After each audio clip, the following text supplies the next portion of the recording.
Welcome, giant sea squids, to Geek Salad's retro movie review from the Geek Salad podcast. I'm Andy. And I'm Mike. And I'm a little loopy today because I got my first vaccine today. So, Sure, that's your reason. Sure, my excuse for every single one. I have been doing the first shot of the vaccine for the last 3.5 years. We've been doing the reviews. Yeah, pretty much. Yeah. And you can tell I actually have medicine in my system because I'm drinking Powerade tonight instead of alcohol. So yeah, so we are going way back. Last week on our Twitter page, we put up a poll. Mm-hmm. We picked 4 movies, as this is Geek Salad's official Disney month, the month of April. And saying we've been doing Pixar for the last year. Yeah, exactly. It's like we're taking a break from Pixar, so we can do Disney, then go back to Pixar. It's a never-ending thing. So on our Twitter page, we put up a poll for live action movies. We don't tend to talk a lot about the Disney live action stuff. So I figured we'd take a nice little break from cartoons and discuss 4. So your choices were The Black Hole, Bedknobs and Broomsticks, Darby O'Gill and Little People. Darby O'Gill and Little, thank you. Darby O'Gill and Little People. You can tell that one placed dead last. And the one we're talking about tonight, 20,000 Leagues Under the Sea. So next week we're doing Bedknobs, right? Yes, we are. Cool. It was that was actually a tight. It was like 41% for 20,000 Leagues and like 39% for Bedknobs. I don't have it up right now, but that sounds about right, which is surprising to me because most of our Twitter followers are nerds like us. So I figured that The Black Hole was going to run away with this. I'm glad that Darby O'Gill and Little People got at least 1 or 2 votes. Yeah, because it was looking pretty terrible. It was like, oh, we really want to do this one now? After having to do Cars last week, you deserve a break. The classic. Yeah, Kurt, I will fully agree with that. Yeah. So we're talking about 20,000 Leagues Under the Sea, released in 1954, starring Kirk Douglas and James Mason, who actually does more than just say his own name, which is literally the worst impression anybody can do. Yeah, that wasn't a great James Mason, I'm not gonna lie. No, but that's the only thing people ever do. When they do a James Mason impression, that's all they do is just say his name. It's James Mason. And it's one of those weird ones. Yeah. So it's just like doing a Jimmy Cagney and only saying "You Dirty Rat," which never was said in any of his movies.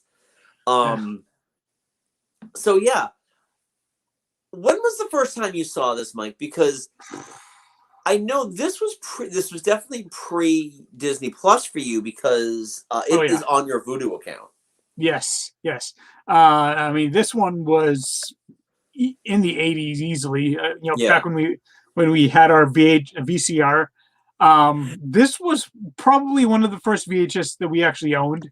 Those giant white clamshells that predate the other giant white Disney clamshells. Yeah.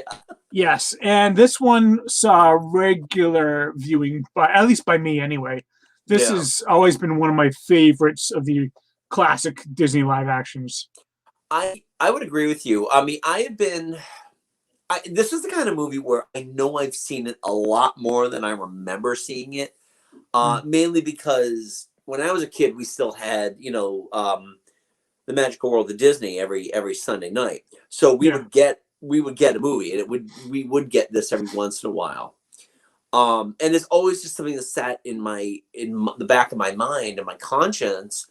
And then the first time I went to Disneyland, they have the ride, the 20,000 Leagues Under the Sea. Mistaken. Oh, that's right. Disneyland never had 20,000 Leagues Under the Sea. They just said Submarine Voyage. Disney World had 20,000 Leagues Under the Sea. That's right, because the actual boats at Disney World are the actual Nautilus, which looks a lot cooler than the submarines. Yeah. But it's one of those things when you were riding on that ride, and it's a damn shame that ride doesn't exist anymore. I know, it exists in a bastardized fashion at Disneyland as the Nemo. It's still the same basic setup. It's just, it's different. Right. Actually, if there's a YouTube channel called Defunctland. Yes, that's actually the first video I ever saw in Defunctland. And yeah, and actually, fairly recent, in the last few months or so, they've done this thing called Defunctland VR, Yeah, where they actually have a video, and it's kind of like a virtual reality version of Disney World type thing. And the first video that they're trying to do a whole bunch of rides, but they've actually got one where it'll do like a virtual reality version of the 20,000 Leagues Under the Sea ride. that's really cool. Yeah. So Submarine Voyage, at least, was one of, and I've mentioned this a bunch of times about the Haunted Mansion. The Haunted Mansion, Pirates of the Caribbean, really opened my eyes to like Disney magic. Submarine Voyage, and then 20,000 Leagues Under the Sea were the same thing. That you could essentially make it really look like you're going underwater. Yeah, and you're really not going underwater, and it is. I mean, technically speaking, you're sitting underwater. You're sitting underwater, right? But the way that they make the submersion go with blowing bubbles through the windows is a really cool feature.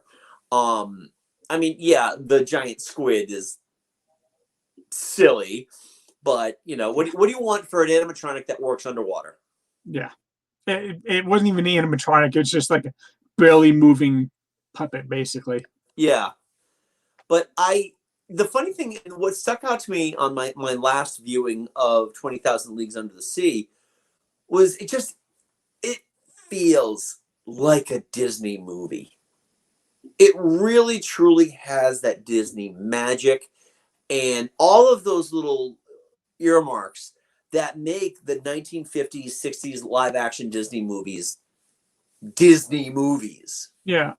Which is kind of weird, considering that it was like, I mean, like before like Treasure Island, they'd just done like animated movies or animated live action hybrids, right? Where they were much more family friendly. And then when you get to like Treasure Island, and then yeah, it's still better animatronic than Shark and Jaws: The Revenge. That's a fair point. The shark that roars.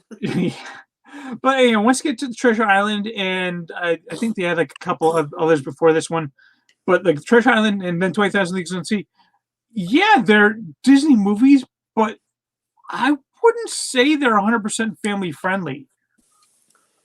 No, they're much more mature than the fare that Disney had been putting up before this. All right, well, I was going to put it off till later, but I'll talk about this now. The fact that Nemo's entire crew is a friggin' death pact. The Nautilus is dying, and so shall we. Okay. Yep. Go sit in your quarters and. Yeah, the only thing we didn't. Oh God. Yeah, the only thing we didn't see is them all putting bullets in their mouth. Oh my God. Just think, after they're bringing the others, the professor Conseil. Is it Conseil or Conseil? Pulling it up right now. It's Peter. Just call him Peter Lorre. It's probably just going to be more the Conseil. Yeah, it's a French thing. I can't speak French or whatever. German actor doing French. Okay. Yeah, but after they're being brought to their quarters to be locked up, there are 2 guards on Ned, and then there's like the first mate. You don't see any more of the crew, so they're either all locked in their own cabins or they're already gone. They're paving the way. Right. Yeah, that was pretty dark.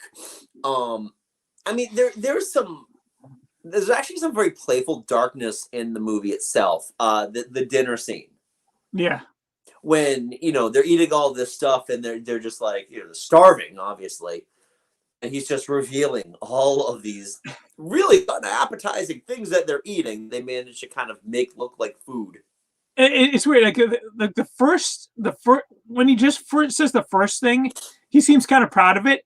After that, it just seems like he's saying it all just to piss off Ned. Yeah, exactly. Ned Land. It's like, okay, yeah, that's unborn octopus. Yeah, how are you gonna treat that one, huh? Huh? Oh yeah, you threw up. Ha! Yeah.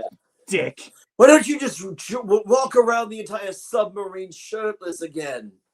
We Oh, who get does it. that? You're in shape. Speaking of which, there's only 2 women in this entire movie, Oh my god. and they're only in the first scene. Yeah. All right. So you and I were talking about this as you were watching it, and you kind of mentioned that you felt like the very first scene, the introduction was tacked on just to Yeah, kind of give Kirk Douglas something to do. yeah. It's because like I mean, yeah, James Mason had a longer career before that, but that was pretty much just in England. Yeah. In America, for an American film, Kirk Douglas was definitely a bigger star at the time. Yeah. And I have a feeling that they did the entire movie and they're like, we need to have more Kirk Douglas. Let's shoot an entire scene to put right in the front of the movie so people know, hey, Kirk Douglas is in this movie. It also establishes the whole playing guitar thing too. No, actually, he doesn't play the No, that's guitar. right. No, you're right. You're right. You're right. No, I there watched this in 2 sittings just because he's got it 2 was ladies and he gets arrested for starting a yeah, fight. yeah. And I kind of felt that same way about the end. I really felt like the ending was kind of tacked on. It's almost like now, full disclosure, I have never read 20,000 Leagues Under the Sea. Yeah, me neither. So I don't know. I have the audiobook though. I should do it. Okay, I'm sure it's public domain at this point. I'm sure if I just went on to like Google, okay, I go to Google Books, I can read it. I went on Audible and I downloaded it for free. Oh, cool. I don't know because if I hate to say that if it were me making this movie, I kind of almost would still have Kirk Douglas save Nemo, but save Aronnax. No. I'm talking about when the squid attacks. Oh, okay. I would have honestly killed Nemo there, but at least given Kirk Douglas the opportunity to save him from just being completely eaten by the squid. I saved his top half. Yeah. Yeah. I'm just imagining him with like that turtleneck. Just thank you. Yeah, it's just, I mean, there's a lot of good stuff. The underwater photography in this movie for 1954 is top notch. I mean, honestly, even the giant squid attack. I mean, yeah, you look at it now, you can see for the giant kind of puppet what it was, but you look at it as like this was made in 1954. That is damn good in effects work. Oh, I agree. I absolutely agree. I think it is a fantastic effect. I don't know why I expected it was going to play into more of the movie than just like a 5-minute scene with you get 2 stagehands working tentacles off screen. Yeah, I mean, I mean, from what I hear, the movie, I mean, similar to the book, it's pretty much once they get on the submarine, then it's just this is an adventure they have, this is an adventure they have, this is an adventure they have, this is an adventure they have, their end. Yeah. But at least the book, I mean, the movie does seem to streamline that nicely. So it does. It gives it more of a cohesive story of them just trying to get off the submarine, or at least Ned and Conseil. Well, Ned and Conseil getting off the submarine. One of the cooler scenes, one of the cooler underwater scenes, I really love this, was close to the end when Nemo actually takes out that ship by just going underneath it, and then you can kind of see what those blades on the Nautilus really do. They just slice right through the bow of the ship. Right. And then then he starts playing that organ, which now is actually in the Haunted Mansion out at Disneyland. Oh, cool. Yeah, in the ballroom scene, that organ this ghost is playing is right from the movie. Yep, it's also our YouTube tile. So when you clicked on this, you'll see that. I I remember this too because the Magic of Walt Disney book, or the Art of Walt Disney book that recently I found out Mike and I both have. And I've had it since its first publication in like 1978. That is the first image that's kind of burned in my mind about this movie is Nemo at the pipe organ with the mirror. And it's really cool. And it's actually kind of nice too because they actually kind of lifted that for the second Pirates of the Caribbean movie. Oh yeah, with Davy Jones. With Davy Jones, yeah. It's just really hard for me because this movie is such a classic. It's really tough to like get. Yeah, I mean, it's. One thing that kind of struck me is like, because fairly recently on Svengoolie, I saw Thing from Another World. The Thing, the original Thing movie, and I'm like, there's very similar themes where like the scientist kind of values science over lives. I mean, and Aronnax a few times in this movie have said, our lives are nothing compared to the science that he's using and uncovering. I was like, well, yeah, but if you die, then the science dies with you. So right. Well, it's interesting too that you mentioned that because there were certain points in this movie I was expecting that both Aronnax and Consilli were going to die. I'm shocked, quite honestly, shocked and astounded that Peter Lorre's character did not die in this movie. Sad that I only found out about this movie a few years ago. I told my friend that I hadn't seen it before. He looked at me like I cursed his mother. Fair enough. Yeah.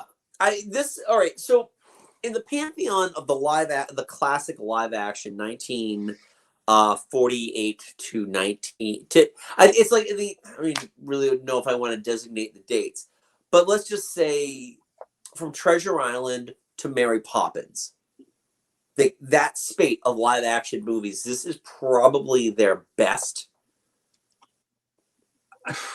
Leading up to Mary Poppins, we do not count Mary Poppins. If you're including Mary Poppins in there.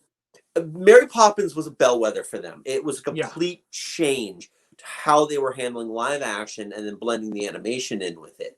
The same reason why we don't count Song of the South for that and 1,001 other awful reasons. There actually is some animation in this movie. Oh, I'm sure. I don't doubt that there is. In the shot where like when Aronnax, Peter Lorre, I'm just gonna say it, and Ned all find the Nautilus and they're exploring it, and Aronnax is like looking out the window and seeing them doing the kind of the funeral. There's some fish swimming in front of the window, and they're clearly animated. Oh, okay. But it's done well. It's not like they didn't have the tools to add that. Yeah. But when you think about the live actions, the top of the list, and then probably Treasure Island, and after that, I would probably venture to say probably Swiss Family Robinson. Those are my top three. Yeah. Which we watched. Autumn and I watched that not too long ago. It's just like it's on Disney Plus. Let's watch it. Oh boy, this movie is tough to get through. I haven't watched it in a while, but that was my number 2. Growing up, I found it easier to watch than Treasure Island. Treasure Island's a tough one to watch because it goes kind of dark. Oh yeah. I mean, Jim, he's like a 12-year-old, 13-year-old boy, and he kills somebody. Right. I mean, yeah, the person was trying to kill him first, but yeah. Anyway. Yeah. Back to 20,000 Anyway, this is definitely, and Kurt, I could definitely, this is definitely one of those movies that it's like it is required viewing, but I think given the amount of time, I mean, we're talking about a movie that came out 70, almost 70 years ago. You'd be forgiven for not having seen this one. It's coming from the older man, the oldest guy in the room here. So what's weird is that at work today, I actually heard a connection with 20,000 Leagues Under the Sea because I was listening to one of the latest Cinephiles episodes podcast I listened to. Yeah, and they were covering Star Trek 6. And the prison planet that Kirk and McCoy get sent to in that one is Rura Penthe. Oh.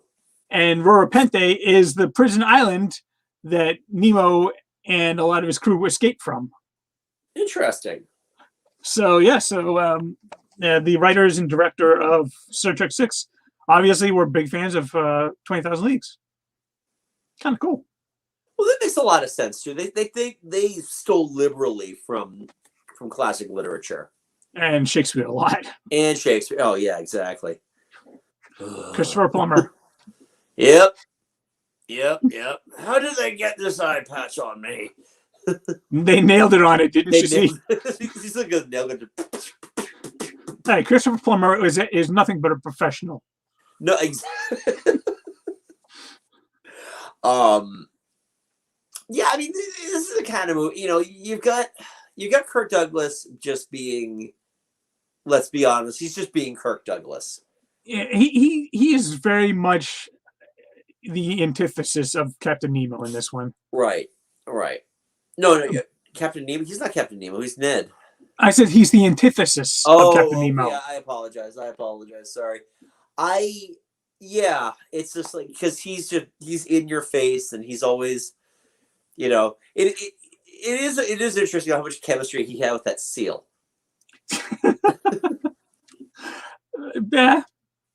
Yeah. But that seal is probably the only female crew member on the boat. But boy, I'm hoping the rumors aren't true about him. But I mean, for me, the MVP of this movie was absolutely James Mason. Yeah. Every scene that he's on screen as Captain Nemo, he's just riveting. Oh, he is. He's the beauty is, because he is just so steely and monotone, it really works to show that type of drive that just results in his madness. I think it is a very, very good performance. And ironically, the same year that he did this, he was nominated for an Academy Award for A Star Is Born. That's right. Which was, I think, the third or fourth version of it at that point. Yeah, probably around there. That was the one with Judy Generation Garland. Needs one. Yeah. I really enjoyed him in this. It is interesting too, because we'd mentioned the black hole earlier. The black hole is essentially 20,000 leagues under the sea in space. And there are some really interesting parallels that you can draw to the performances of James Mason and Maximilian Schell in those movies. And I'm now trying to remember if it was actually Maximilian Schell or if it was the other German actor whose name I was confused with. It wasn't Maximilian Sydow. I know that. No, okay, good. It was Maximilian Schell then. All right, good. Max, because it's one or the other. Yeah. I mean, I love this movie.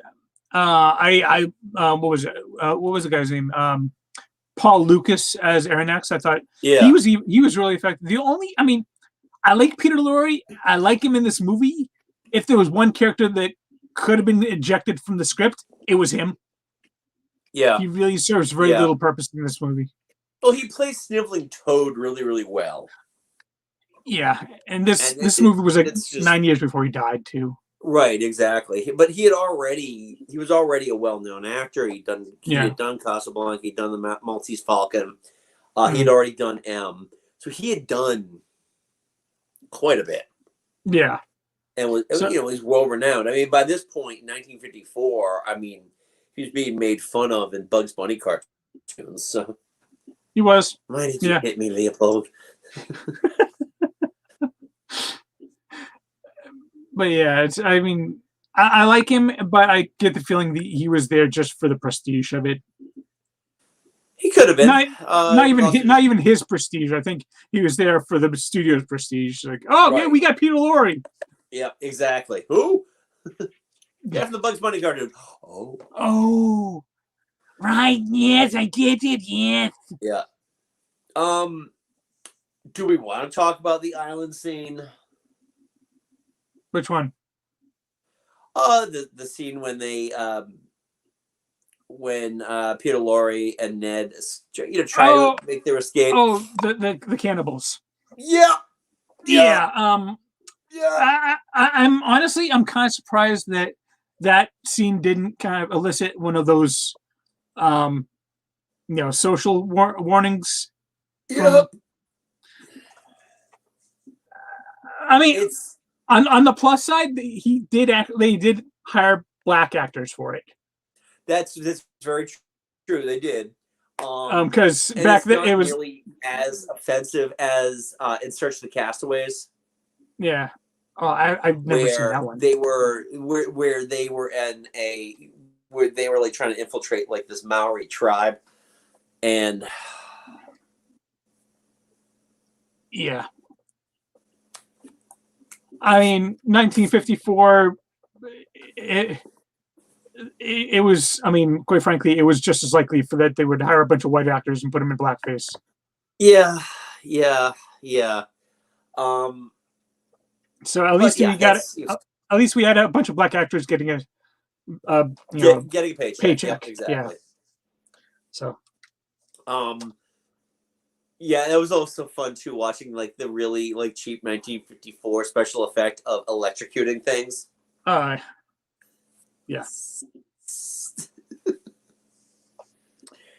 1954. 1954, and it's Disney money. I mean, the whole movie looks class.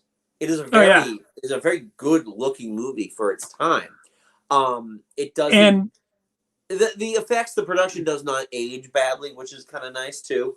And I mean, the movie itself is considered one of the precursors of steampunk. Yeah, that makes a lot of sense.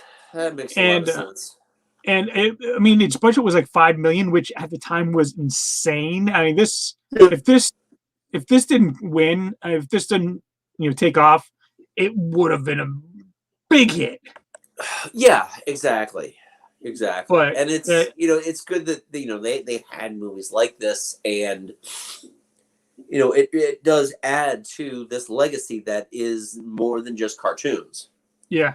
So yeah, budget of $5 million, box office at 28.2. So wow, it did fine. I can't even imagine what inflation adjusts those numbers to. I could look it up, but it would take some research. It would take a little research. Yeah, it's not like our Christmas episode where it's all we did was guilt ourselves into what we asked for when we were 7 years old. Oh yeah. God, that was sad. Yeah. Anyway, I really enjoyed this movie. I think it's going to be a hard sell for me to convince my kids to watch it. But as they get a little older, as they get a little more appreciative about film and the legacies that are there, then more than likely they'll probably have a better appreciation for it. Yeah. I mean, one thing I was kind of worried about when I watched this again, I'd watched it many, many times when I was growing up, but I hadn't watched it for a longest time until like maybe like last year.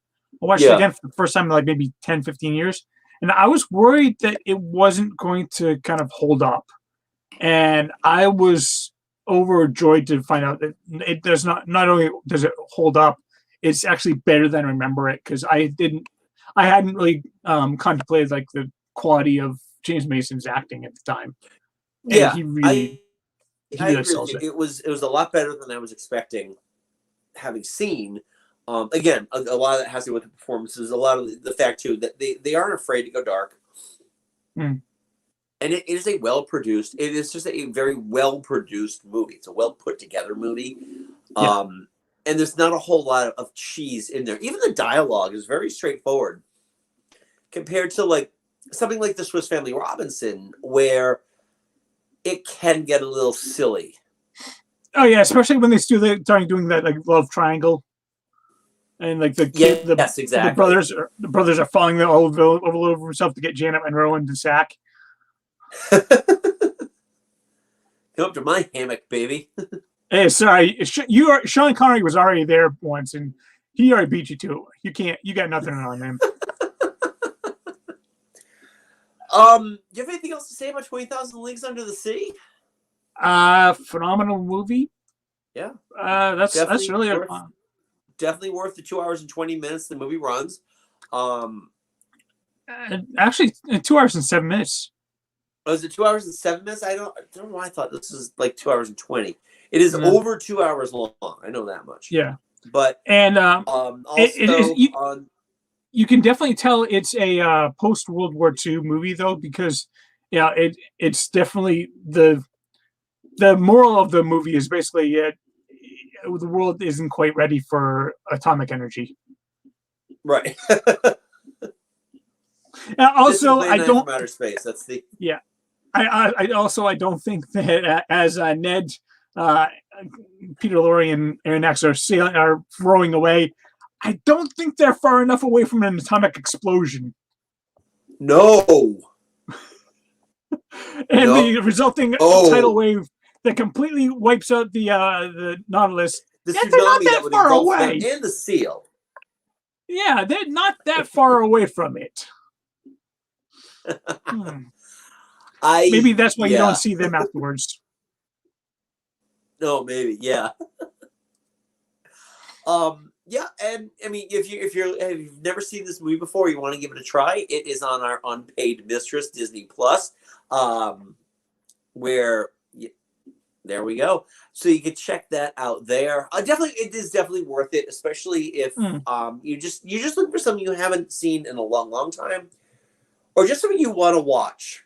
And that's one of those things about Disney Plus that I usually tell people about. It's like you've exhausted Marvel, you've exhausted Star Wars, you've exhausted all the animated movies. Well, I'm done. I'm going to cancel my subscription. There's nothing else to watch. There are tons of these old live action movies there. In fact, when we were setting up Disney Plus for my mother-in-law, so she would have something else to watch. They break these movies down by decades, and she was just like, "Oh, I remember that. I remember that. Oh, I remember that movie too." It was like, there we go, another happy customer. That's the main reason I want to get my mom a newer Comcast box, because Comcast just got Disney Plus on it, and I know she would love it because that's all she's got. She's got DVDs, plum DVDs of old Disney movies. Yeah, exactly. I'm in the. My mother used to like work in a drive-in and worked as a car hop and all that, so she remembered. And then her parents would take her to see these movies too. So there was definitely a lot of nostalgia there. So definitely worth it. Big thumbs up for Mike and I on that one. So next week we're doing our number 2, which is Bedknobs and Broomsticks, starring the amazing and ageless Angela Lansbury. That's another one I haven't seen in a long time. You know what? That is one I could tell Autumn that let's watch this one. She'll most likely, yeah, let's watch that one. She loves that one.